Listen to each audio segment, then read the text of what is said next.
speaking for herself. I have made a conscious choice to work for the Congress party because Rajshekar Reddy gari final dream was to make Rahul Gandhi the Prime Minister. అసలు నిజానికి రాహుల్ గాంధీ ప్రధానమంత్రి కావాలి అని మొట్టమొదట ఆలోచన చేసి కోరిందే రాజశేఖర్ రెడ్డి గారు.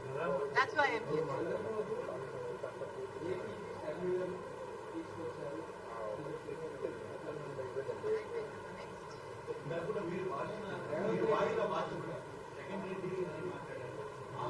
జగన్ రెడ్డి గారు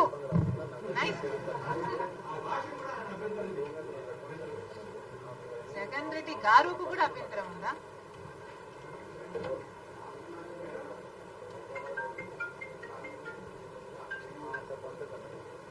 అక్కడ ఒక నియంతను దింపింది రాజశేఖర్ రెడ్డి బిడ్డ.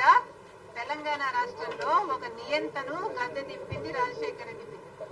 ఈ రోజు రాజశేఖర్ రెడ్డి బిడ్డ తెలంగాణలో పాదయాత్ర చేసింది కాబట్టి, ప్రతి నియోజకవర్గంలో తిరిగింది కాబట్టి, ప్రతి నియోజకవర్గంలో ప్రజా వ్యతిరేక తీరుని ఎండగట్టింది కాబట్టి, అక్కడ అంత యాంటీ ఇన్కంపెన్సీ క్రియేట్ అయింది కాబట్టి ఈ రోజు ప్రజలు కాంగ్రెస్ వైపు చూశారు.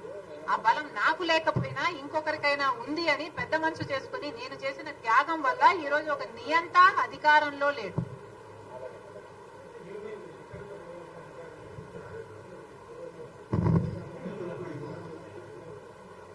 నిజానికి రీజనల్ పార్టీస్ కు చెందిన నాయకులు అధికారం లేకొస్తే నియంత్రణే అవుతారని చరిత్ర పదే పదే చెప్తుంది. అందుకనే నేను నా పార్టీ కోసం ఆలోచన చెయ్యకుండా, నా పార్టీకి చెడు జరుగుతుంది అని తెలిసి కూడా, సూసైడ్ అని తెలిసి కూడా, అంత పెద్ద త్యాగానికి అంత కష్టపడి కూడా నేను పోటీ చేయకుండా త్యాగం చేసిన దాన్ని నేను నా పార్టీ గురించి ఆలోచన చేస్తుంటే ఈ రోజు నేను ఇంకో పార్టీలో విలీనం చేసే దాన్ని కాదు. నాకు కావాల్సింది ప్రజల శ్రేయస్సు, నాకు కావాల్సింది తెలుగు ప్రజలు సంతోషంగా ఉండాలి, నాకు కావాల్సింది అక్కడ ప్రజలు బాగుండాలి, ఇక్కడ ప్రజలు బాగుండాలి. కాంగ్రెస్ పార్టీలో చేరాను కాబట్టి, కాంగ్రెస్ పార్టీ నా మీద ఆంధ్రప్రదేశ్ బాధ్యత పెట్టింది కాబట్టి ఆంధ్రప్రదేశ్ రావాల్సి వచ్చింది. కానీ ఒక మాట చెప్తున్నాను, నేను రాజశేఖర్ రెడ్డి బిడ్డగా, నాకు తెలంగాణ రాష్ట్రం మెట్టినిల్లు అయితే ఆంధ్ర రాష్ట్రం పుట్టినిల్లు.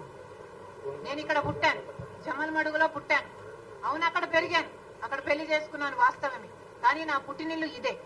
ఈ రోజు రాజకీయ సినారియాలో ఎవరికైనా, ఏ మహిళకైనా, ఏ మనిషికైనా రెండు చోట్ల పనిచేసే హక్కుందా అని మీరు ఎత్తుకుంటే probably I'm the only one. నాకు ఒకటి పుట్టినిల్లు అయితే ఒకటి పెట్టినిల్లు.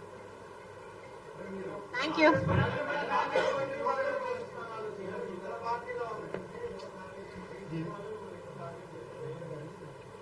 ఎవరికి ఎక్కువ భయం ఉంటే వాళ్ళు ఎక్కువ టార్గెట్ చేస్తారు. ఇందులో విచిత్రం ఏముంది?